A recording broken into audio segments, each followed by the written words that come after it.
আসসালামু আলাইকুম। সংবাদে আপনাদের সবাইকে স্বাগত জানাচ্ছি। আমি ফিরোজ তোহা। শুরুতেই আরবে কেবলস সংবাদ শিরোনাম জানিয়ে দেব এই মুহূর্তে হাতে পাওয়া সর্বশেষ গুরুত্বপূর্ণ আপডেট বাংলা সংবাদ। শুরু করছি হৃদয় বিদারক সংবাদ দিয়ে। ছাত্র জনতার আন্দোলনে গুলিবিদ্ধ স্বামীর চিকিৎসায় নিজের সন্তান বিক্রি। প্রিয় দর্শক, এমনই এক লোমহর্ষক ঘটনা ঘটেছে বৈষম্য বিরোধী ছাত্র আন্দোলনে আহত এক ব্যক্তির সঙ্গে। বৈষম্য বিরোধী ছাত্র আন্দোলনে পুলিশের গুলিতে আহত হন দিনাজপুরের দিনমজুর আব্দুর রশিদ। দারিদ্রতা আর অর্থের অভাবে ৩ দিনের সন্তানকে বিক্রি করতে বাধ্য হয়েছেন তার স্ত্রী রোকেয়া বেগম। চিকিৎসার অর্থ জোগাতে বাধ্য হয়ে ৩ দিন বয়সী নবজাতককে ২৫,০০০ টাকায় বিক্রি করে স্বামীর চিকিৎসা করিয়েছেন স্ত্রী রোকেয়া বেগম। এবারে জানাবো, রাজধানীতে মধ্যরাতে চাঁদাবাজি করতে গিয়ে শ্রমিক দলনেতা আটক। রাজধানীর কাউরান বাজারে চাঁদাবাজির অভিযোগে ছাত্র জনতার হাতে আটক হয়েছেন তেজগাঁও থানা শ্রমিক দলের আহ্বায়ক জালাল আহমেদ। সোমবার রাতে তাকে আটক করা হয়। জানাবো, ছাত্ররা রাষ্ট্র সংস্কারে ব্যস্ত, পতিত গোষ্ঠীর দখলদারিতে। ইসলামী আন্দোলন বাংলাদেশের আমির ও চরমোনাই পীর মুফতি সৈয়দ মোহাম্মদ রেজাউল করিম বলেছেন, ছাত্র জনতার অভ্যুত্থান পরবর্তী সময় একদল পতিত গোষ্ঠী সুযোগের অসৎ ব্যবহারের মাধ্যমে হীন স্বার্থ চরিতার্থ করতে মাঠে নেমেছে। তারা লুটপাট, চাঁদাবাজি, দখলদারির অপরাজনীতি শুরু করেছে। জানিয়ে দেব, অন্তর্বর্তী সরকার জন আকাঙ্ক্ষা পূরণে সমর্থ হবে। অন্তর্বর্তী সরকারের প্রতি আস্থা ও সমর্থন থাকার কথা উল্লেখ করে এ সরকার জনগণের আকাঙ্ক্ষা পূরণে সমর্থ হবে বলে আশাবাদ ব্যক্ত করেছেন বিএনপির স্থায়ী কমিটির সদস্য আমির খসরু মাহমুদ চৌধুরী। এদিকে আজকের কর্মসূচি নিয়ে সার্জিসের বার্তা। বহুল আলোচিত ছাত্র জনতার মত বিনিময় কর্মসূচি ইতিমধ্যেই শুরু হয়ে গেছে। এ কর্মসূচির সূচনা করেছে বৈষম্য বিরোধী ছাত্র আন্দোলনের সমন্বয়করা। এরই ধারাবাহিকতায় আজকের কর্মসূচি নিয়ে বার্তা দিয়েছেন আন্দোলনের অন্যতম সমন্বয়ক সার্জিস আলম। গতকাল রাতে আজকের মত বিনিময় প্রসঙ্গে ফেসবুকে একটি স্ট্যাটাস দেন তিনি। প্রিয় দর্শক, আপনাদের সামনে স্ট্যাটাসটি হুবহু তুলে ধরছি, সঙ্গেই থাকুন। এবং সর্বশেষ জানাবো আন্তর্জাতিক সংবাদ। ইউক্রেনের আরেক শহর দখলের দাবি রাশিয়ার। ইউক্রেনের পূর্বাঞ্চলীয় শহর নভরোভিদকার পূর্ণ নিয়ন্ত্রণ নেওয়ার দাবি করেছে রাশিয়া। তাছাড়া শহরটির অদূরে পোকরোভস্ক নগরীর দিকে রুশ বাহিনীর অগ্রগতির কথাও জানানো হয়েছে।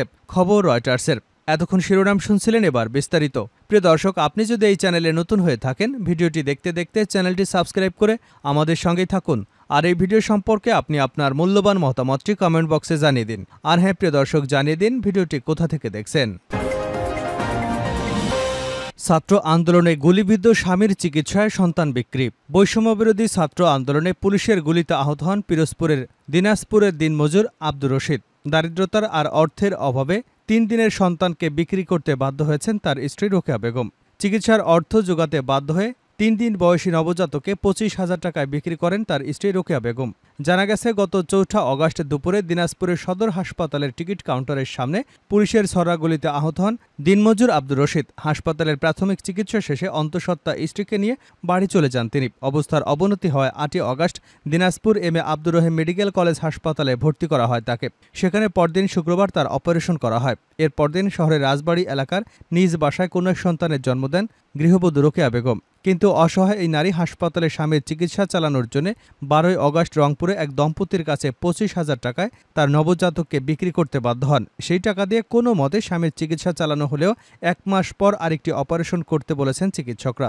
এ অবস্থায় দিনমজুর আব্দুর রশিদের চিকিৎসার জন্য আর্থিক সহযোগিতা নিয়ে পাশে দাঁড়িয়েছে জামায়াত ইসলামী। নবজাতকের মা রোকেয়া বেগম বলেন, ৪ আগস্ট আন্দোলনে আমার স্বামীর গুলি লাগে। হাসপাতালে ভর্তি করা হয় তাকে। সেখানে আমার স্বামীর অপারেশন হয়। অপারেশনের পর আমার স্বামীর অবস্থা খুবই খারাপ ছিল। এরই মধ্যে আমার বাচ্চা হয়। সেই সময় হাতে টাকা ছিল না। স্বামীর চিকিৎসা করাতে হবে, তাই ২৫,০০০ টাকায় ৩ দিনের বাচ্চাকে বিক্রি করে দিয়েছি। সেই টাকা দিয়ে স্বামীর চিকিৎসা করেছি। খারাপ তো লাগবেই, কিন্তু সে সময় কোনো উপায় ছিল না। স্বামীকে তো বাঁচাতে হবে। স্বামীকে আরও অপারেশন করতে হবে। সুস্থ হতে আরও ২ বছর সময় লাগবে। নিজের কোনো জায়গা জমি নেই, মানুষের বাসায় থাকে। সরকারের কাছে অনুরোধ, আমার স্বামীর যেন সুস্থ হয়ে ফিরে আসতে পারেন। আহত আব্দুর রশিদ বলেন, ৪ আগস্ট স্ত্রীর প্রসবের ব্যথা ওঠায় হাসপাতালে নিয়ে যাই। আমি টিকিট কাউন্টারের সামনে পুলিশের ছড়াগুলিতে আহত হই।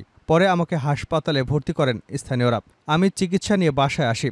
এর মধ্যে আমার স্ত্রী একটি কন্যা সন্তান জন্ম দেন। বাসায় ৩ দিন ছিলাম। পরে গ্রামবাসী সহযোগিতা করে আমাকে আবারও হাসপাতালে নিয়ে যাওয়ার ব্যবস্থা করেছে। হাসপাতালে অপারেশন হয়েছে। দিনাজপুর সদর উপজেলা নির্বাহী কর্মকর্তা ফয়সাল রায়হান বলেন, বিষয়টি আমরা অবগত হয়েছি। আমরা দ্রুত বাচ্চাটিকে তার মায়ের কোলে ফিরিয়ে দেবার জন্য প্রয়োজনীয় পদক্ষেপ গ্রহণ করেছি। রাজধানীতে মধ্যরাতে চাঁদাবাজি করতে গিয়ে শ্রমিক দলনেতা আটক। রাজধানীর কাউরান বাজারে চাঁদাবাজির অভিযোগে ছাত্র জনতার হাতে আটক হয়েছেন তেজগাঁও থানা শ্রমিক দলের আহ্বায়ক জালাল আহমেদ। সোমবার মধ্যরাতে তাকে আটক করা হয়। প্রত্যক্ষদর্শীরা অভিযোগ করেন, সোমবার রাত 11টার দিকে কাউরান বাজারে ব্যবসায়ীদের থেকে চাঁদা নেওয়ার জন্য জালাল আহমেদের নেতৃত্বে আসে শতাধিক চাঁদাবাজ।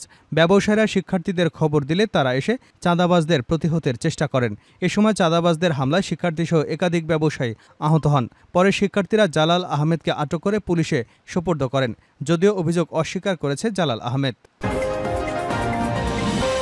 ছাত্ররা রাষ্ট্র সংস্কারে ব্যস্ত, পতিত গোষ্ঠীর দখলদারিতে চরমোনাই পীর। ইসলামী আন্দোলন বাংলাদেশের আমির ও চরমোনাই পীর মুফতি সৈয়দ মোহাম্মদ রেজাউল করিম বলেছেন, ছাত্র জনতার গণঅভ্যুত্থানের পরবর্তী সময় একদল পতিত গোষ্ঠী সুযোগের অসৎ ব্যবহারের মাধ্যমে হীন স্বার্থ চরিতার্থ করতে মাঠে নেমেছে। তারা লুটপাট, চাঁদাবাজি, দখলদারির অপরাজনীতিতে মেতে উঠেছে। বিকেলে ইসলামী ছাত্র আন্দোলন বাংলাদেশ চরমোনাই কওমিয়া শাখার উদ্যোগে চরমোনাই মাদ্রাসা ক্যাম্পাসে আয়োজিত এক সমাবেশে প্রধান অতিথির বক্তব্যে চরমোনাই পীর এসব কথা বলেন। সংগঠনটির 33তম প্রতিষ্ঠা বার্ষিকী উপলক্ষে এ সমাবেশের আয়োজন করা হয়। মুফতি সৈয়দ মোহাম্মদ রেজাউল করিম বলেন, গণঅভ্যুত্থানের পর ইসলামী ছাত্র আন্দোলনের নেতা কর্মীরা দেশের শান্তি শৃঙ্খলা বজায় রাখতে সক্রিয় ভূমিকা পালন করছেন। সংখ্যালঘুদের জানমাল ও তাদের ধর্মীয় উপাসনালয়ের নিরাপত্তা নিশ্চিত করতে কাজ করে যাচ্ছেন। ভঙ্গুর রাষ্ট্র কাঠামোর টেকসই পরিবর্তন আনতে বৈষম্য আদর্শিক ছাত্র জনতাকে অগ্রণী ভূমিকা রাখতে হবে। ইসলামী ছাত্র আন্দোলন বাংলাদেশের চরমোনাই মাদ্রাসা ক্যাম্পাস শাখার সভাপতি ফয়জুল বিন সিদ্দিকের সভাপতিত্বে সমাবেশ সঞ্চালনা করেন সাধারণ সম্পাদক মোহাম্মদ ইব্রাহিম খলিল। অন্তর্বর্তী সরকার জন আকাঙ্ক্ষা পূরণে সমর্থ হবে, আশা আমির খসরুর। অন্তর্বর্তী সরকারের প্রতি আস্থা এবং সমর্থন থাকার কথা উল্লেখ করে এই সরকার জনগণের আকাঙ্ক্ষা পূরণে সমর্থ হবে বলে আশাবাদ ব্যক্ত করেছেন বিএনপির স্থায়ী কমিটির সদস্য আমির খসরু মাহমুদ চৌধুরী। তিনি বলেছেন, এখন একটা অন্তর্বর্তী সরকার আছে, তার প্রতি জনগণের আস্থা আছে, আমাদেরও আস্থা ও সমর্থন আছে। আমরা আশাবাদী যে এ সরকার জনগণের আকাঙ্ক্ষা পূরণে সমর্থ হবে, তাদের সার্বিক সহযোগিতা দেবে। সোমবার বিকেল থেকে সন্ধ্যা পর্যন্ত গুলশানে বিএনপি চেয়ারপারসনের রাজনৈতিক কার্যালয়ে বিভিন্ন রাজনৈতিক দলের সঙ্গে বৈঠক শেষে তিনি সাংবাদিকদের এসব কথা বলেন। আমির খসরু বলেন, আজকে আমরা যাদের সঙ্গে বৈঠক করেছি তারা আমাদের আন্দোলনের সাথী। আমাদের সবার অনেক স্যাক্রিফাইস আছে। আমরা জেলে গিয়েছি, আমরা নির্যাতিত হয়েছি সবাই। আমরা সেই সম্পর্কের ধারা অব্যাহত রেখেছি। এদিন বিএনপি লিয়াজো কমিটির সঙ্গে প্রথম বৈঠকটি হয় গণতান্ত্রিক বাম ঐক্যের, যার নেতৃত্ব দেন জোটের সমন্বয়ক হারুন আল রশিদ। এরপর মিয়া মশিউজ্জামানের নেতৃত্বাধীন গণঅধিকার পরিষদ, সর্বশেষ ববি হাজ্জাজের নেতৃত্বে ন্যাশনাল ডেমোক্রেটিক মুভমেন্ট এনডিএমের সঙ্গেও বৈঠক অনুষ্ঠিত হয়। আমির খসরু মাহমুদ চৌধুরী বলেন, দেশ দ্বিতীয়বারের মতো স্বাধীন হয়েছে। এরপর আমরা আবার নিজেদের মধ্যে আলাপ আলোচনা শুরু করেছি। এই আলোচনার মধ্যে আমাদের যে স্বপ্ন তা নিয়ে আমরা আলোচনা করেছি। শেখ হাসিনা পলায়ন করার পর থেকে মানুষের মনোজগতে যে ভাবনা, যে নতুন আকাঙ্ক্ষা, সে নতুন প্রত্যাশা সৃষ্টি হয়েছে। আমরা যুগপৎ আন্দোলনে থাকা দলগুলো আগামী নতুন বাংলাদেশ বিনির্মাণে কী করব তা নিয়ে আলোচনা করেছি। আজকের কর্মসূচি নিয়ে সার্জিসের বার্তা। বহুল আলোচিত ছাত্র জনতার মত বিনিময় কর্মসূচি ইতিমধ্যেই শুরু হয়ে গেছে। এ কর্মসূচির সূচনা করেছেন বৈষম্যবিরোধী ছাত্র আন্দোলনের সমন্বয়করা। এরই ধারাবাহিকতায় আজকের কর্মসূচি নিয়ে বার্তা দিয়েছেন আন্দোলনের অন্যতম সমন্বয়ক সার্জিস আলম। গতকাল রাতে আজকের মত বিনিময় প্রসঙ্গে ফেসবুকে একটি স্ট্যাটাস দেন তিনি। পোস্টে সার্জিস আলম বলেন, নারায়ণগঞ্জের সংগ্রামী সহযোদ্ধাদের সাথে আগামীকাল দেখা হচ্ছে ইনশাআল্লাহ। স্ট্যাটাসে তিনি সাক্ষাতের সময় এবং স্থান জানিয়ে বলেন, বিকাল ৩টায় পৌর স্টেডিয়ামে দেখা হবে। এর আগে গত রবিবার থেকে ছাত্র জনতার সঙ্গে মত বিনিময় শুরু করেন আন্দোলনের সমন্বয়করা।